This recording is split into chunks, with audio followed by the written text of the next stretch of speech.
ನವವಿವಾಹಿತ ಗಾನವಿ ಸೂರಜ್ ಆತ್ಮಹತ್ಯೆ ಪ್ರಕರಣಕ್ಕೆ ಸಂಬಂಧಪಟ್ಟಂತೆ ಟ್ವಿಸ್ಟ್ ಮೇಲೆ ಟ್ವಿಸ್ಟ್ ಸಿಗ್ತಾ ಇದೆ. ಸೂರಜ್ ಸಾವಿನ ಸಂಬಂಧ 9 ಮಂದಿ ಮೇಲೆ ಎಫ್ಐಆರ್ ದಾಖಲಿಸಲಾಗಿದೆ. ಸೂರಜ್ ಸಹೋದರ ಸಂಜಯ್ ಪತ್ನಿಯಿಂದ ದೂರನ್ನ ದಾಖಲಿಸಲಾಗಿದೆ. ಸೂರಜ್ ಸಾವಿಗೆ ಗಾನವಿ ಕುಟುಂಬ ಕಾರಣ ಅಂತ ಎಫ್ಐಆರ್ನಲ್ಲಿ ಉಲ್ಲೇಖವನ್ನ ಮಾಡಲಾಗಿದೆ. ಮಾನಹಾನಿ ಆರೋಪಕ್ಕೆ ಮನನೊಂದು ಸೂರಜ್ ಆತ್ಮಹತ್ಯೆಯನ್ನ ಮಾಡಿಕೊಂಡಿದ್ದಾರೆ ಎನ್ನಲಾಗ್ತಾ ಇದೆ. ನವವಿವಾಹಿತ ಗಾನವಿ ಸೂರಜ್ ಆತ್ಮಹತ್ಯೆ ಪ್ರಕರಣಕ್ಕೆ ಸಂಬಂಧಪಟ್ಟಂತೆ ಇದೀಗ ಸೂರಜ್ ಸಾವಿನ ಸಂಬಂಧ 9 ಮಂದಿ ಮೇಲೆ ಎಫ್ಐಆರ್ ದಾಖಲಾಗಿದೆ. ಸೂರಜ್ ಸಹೋದರ ಸಂಜಯ್ ಪತ್ನಿಯಿಂದ ದೂರನ್ನ ನೀಡಲಾಗಿದೆ. ಕೆಲವೊಂದಷ್ಟು ಅಂಶಗಳನ್ನ ಇಲ್ಲಿ ಉಲ್ಲೇಖ ಮಾಡಿ ದೂರನ್ನ ನೀಡಿದ್ದಾರೆ. ಸೂರಜ್ ಸಾವಿಗೆ ಗಾನವಿ ಕುಟುಂಬವೇ ನೇರವಾಗಿ ಕಾರಣ ಎಂದು ಎಫ್ಐಆರ್ನಲ್ಲಿ ಉಲ್ಲೇಖವನ್ನ ಮಾಡಲಾಗಿದೆ. ಮಾನಹಾನಿ ಆರೋಪಕ್ಕೆ ಮನನೊಂದು ಸೂರಜ್ ಆತ್ಮಹತ್ಯೆಯನ್ನ ಮಾಡಿಕೊಂಡಿದ್ದಾರೆ ಅಂತ ಹೇಳಿ ಎಫ್ಐಆರ್ನಲ್ಲಿ ಉಲ್ಲೇಖ ಮಾಡಿದ್ದಾರೆ. ವರದಕ್ಷಿಣೆ ಕಿರುಕುಳ ಸುಳ್ಳು ಆರೋಪ ಅಂತ ದೂರನ್ನ ನೀಡಿದ್ದಾರೆ. ಈ ಗಾನವಿ ಆತ್ಮಹತ್ಯೆ ಪ್ರಕರಣ ಏನಿತ್ತು, ಆಕೆ ಮೊದಲು ಆತ್ಮಹತ್ಯೆಯನ್ನ ಮಾಡ್ಕೊಂಡಿದ್ರು. ಅಂದ್ರೆ ಇಬ್ಬರು ಹನಿಮೂನ್ಗೆ ಹೋಗಿದ್ರು. ಹನಿಮೂನ್ಗೆ ಹೋಗಿ ಬಂದಾದ ಮೇಲೆ ಗಾನವಿ ಆತ್ಮಹತ್ಯೆಯನ್ನ ಮಾಡ್ಕೊಂಡಿದ್ರು. ಅಂತಹ ಸಂದರ್ಭದಲ್ಲಿ ಗಾನವಿ ಅವರ ಮನೆ ಕಡೆಯಿಂದ ಅಂದ್ರೆ ಹುಡುಗಿ ಮನೆ ಕಡೆಯಿಂದ ಈಗಾಗಲೇ ದೂರನ್ನ ನೀಡಿದ್ರು. ಕೆಲವೊಂದಷ್ಟು ಅಂಶಗಳನ್ನ ಕೂಡ ಉಲ್ಲೇಖ ಮಾಡಿದ್ರು. ಅಂದ್ರೆ ಇಲ್ಲಿ ವರದಕ್ಷಿಣೆ ಕಿರುಕುಳವನ್ನ ನೀಡಲಾಗ್ತಾ ಇದೆ ಅಂತ ಹೇಳಿ ಕೆಲವೊಂದಷ್ಟು ಆರೋಪವನ್ನ ಮಾಡಿದ್ದು. ಅದಾದ ಬಳಿಕ ಸೂರಜ್ ಕೂಡ ಆತ್ಮಹತ್ಯೆಯನ್ನ ಮಾಡ್ಕೊಂಡಿದ್ರು. ಇಬ್ಬರು ಆತ್ಮಹತ್ಯೆಯನ್ನ ಮಾಡ್ಕೊಂಡಾದ್ಮೇಲೆ ಇದೀಗ ಸೂರಜ್ ಅವರ ಮನೆಯವರಿಂದ ದೂರನ್ನ ನೀಡಲಾಗಿದೆ. 9 ಮಂದಿಯ ವಿರುದ್ಧ ದೂರನ್ನ ನೀಡಲಾಗಿದೆ. ಈ ಕೇಸ್ ಇದೀಗ ಟ್ವಿಸ್ಟ್ ಮೇಲೆ ಟ್ವಿಸ್ಟ್ ಸಿಗ್ತಾ ಇದೆ ಕೇಸ್ಗೆ. ಆ ದೂರಲ್ಲಿ ಕೆಲವೊಂದಷ್ಟು ಅಂಶಗಳನ್ನ ಉಲ್ಲೇಖ ಮಾಡಿದ್ದಾರೆ. ಅಂದ್ರೆ ಗಾನವಿ ಅವರ ಮನೆ ಕಡೆಯಿಂದ ದೂರು ನೀಡಿದಂತಹ ಸಂದರ್ಭದಲ್ಲಿ ಅಲ್ಲೂ ಕೂಡ ಕೆಲವೊಂದಷ್ಟು ಅಂಶಗಳನ್ನ ಉಲ್ಲೇಖ ಮಾಡಿದ್ರು. ವರದಕ್ಷಿಣೆ ಕಿರುಕುಳವನ್ನ ಕೊಡ್ತಾ ಇದ್ದಾರೆ, ನನ್ನ ಮಗಳ ಜೊತೆ ಸರಿಯಾಗಿ ಸಂಸಾರವನ್ನ ನಡೆಸ್ತಾ ಇಲ್ಲ, ಹಾಗಾಗಿ ಆಕೆ ಮನನೊಂದು ಆತ್ಮಹತ್ಯೆಯನ್ನ ಮಾಡ್ಕೊಂಡಿದ್ದಾರೆ.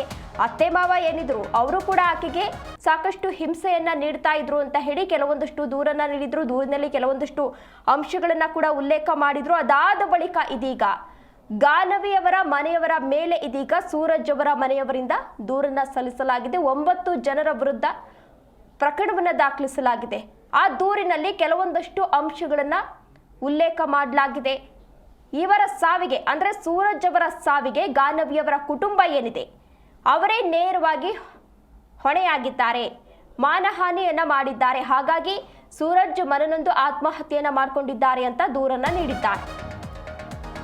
ಗಾನವಿ ಸೂರಜ್ ಆತ್ಮಹತ್ಯೆ ಕೇಸ್ಗೆ ಇದೀಗ ಮತ್ತೊಂದು ಟ್ವಿಸ್ಟ್ ಸಿಗ್ತಾ ಇದೆ. ಗಾನವಿ ಲವ್ ಸ್ಟೋರಿ ರಹಸ್ಯವನ್ನ ಬಿಚ್ಚಿಟ್ಟಿದ್ದಾರೆ ದೂರುದಾರಿ. ಅಂದ್ರೆ ಗಾನವಿ ಅವರಿಗೆ ಒಂದು ಲವ್ ಸ್ಟೋರಿ ಇತ್ತು, ಪಾಸ್ಟ್ ಇತ್ತು ಅಂತ.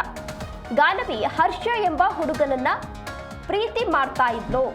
ಸೂರಜ್ಗೆ ಈ ವಿಷಯವನ್ನ ಹೇಳಿ ಆಘಾತವನ್ನ ನೀಡಿದ್ರು ಗಾನವಿ ಅಂತ ಹೇಳಿ ಈ ಸೂರಜ್ ಸಹೋದರನ ಪತ್ನಿ ಏನಿದ್ರು ಅವರು ಈ ಅಂಶವನ್ನ ಉಲ್ಲೇಖ ಮಾಡಿದ್ದಾರೆ. ನಿಮ್ಮನ್ನು ಮದುವೆ ಆಗಿದ್ದು ಇಷ್ಟ ಇಲ್ಲ ಅಂತ ಬಿಗ್ ಶಾಕ್ ಅನ್ನ ಕೊಟ್ಟಿದ್ರು ಗಾನವಿ. ಇದೇ ಕಾರಣಕ್ಕೆ ಹನಿಮೂನ್ನಿಂದ ಕೂಡಲೇ ವಾಪಸ್ ಆಗಿದ್ರು. ಈ ವಿಚಾರಕ್ಕೆ ಸಂಬಂಧಪಟ್ಟಂತೆ ಇಬ್ಬರ ನಡುವೆಯೂ ಕೂಡ ಮನಸ್ತಾಪ ಉಂಟಾಗಿತ್ತು.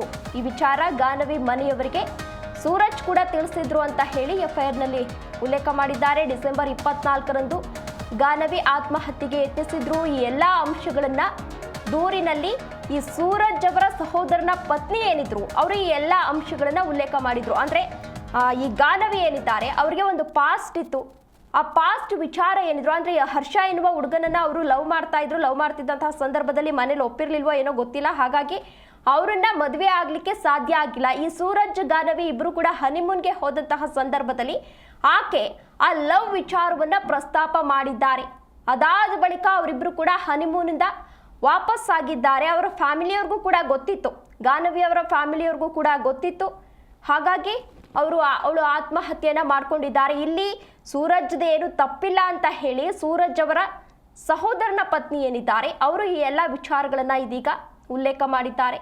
ಗಾನವಿ ಸಹೋದರ ಅಭಿಷೇಕ್, ಅಭಿಲಾಷ್ ಮತ್ತಿತರರು ಸೂರಜ್ ಕುಟುಂಬದವರಿಗೆ ಜೀವ ಬೆದರಿಕೆಯನ್ನ ಹಾಕಿದ್ರು. ಇದೇ ಕಾರಣಕ್ಕೆ ಹೆದರಿ ಯಾರು ಕೂಡ ಆಸ್ಪತ್ರೆ ಬಳಿ ಹೋಗಿರೋದಿಲ್ಲ. ಅಲ್ಲದೆ ಸೂರಜ್, ಸಂಜಯ್ ಮತ್ತು ಜಯಂತಿ ವಿರುದ್ಧ ಇದೀಗ ಎಫ್ಐಆರ್ ಕೂಡ ದಾಖಲಿಸಿದ್ದಾರೆ. ಉದ್ದೇಶಪೂರ್ವಕವಾಗಿ ನಿಂದಿಸಿ ಮಾನಹಾನಿ ಮಾಡಲು ಪ್ರಾರಂಭಿಸಿರ್ತಾರೆ. ಸೂರಜ್ ನಪುಂಸಕ, ಜಯಂತಿಯಿಂದ ವರದಕ್ಷಿಣೆ ಕಿರುಕುಳವನ್ನ ನೀಡಲಾಗಿದೆ ಎನ್ನುವ ಆರೋಪವನ್ನ ಕೂಡ ಮಾಡಿದ್ರು. ಅವರಿಗೆ ಮಾನಹಾನಿಯನ್ನ ಕೂಡ ಮಾಡಿದ್ರು.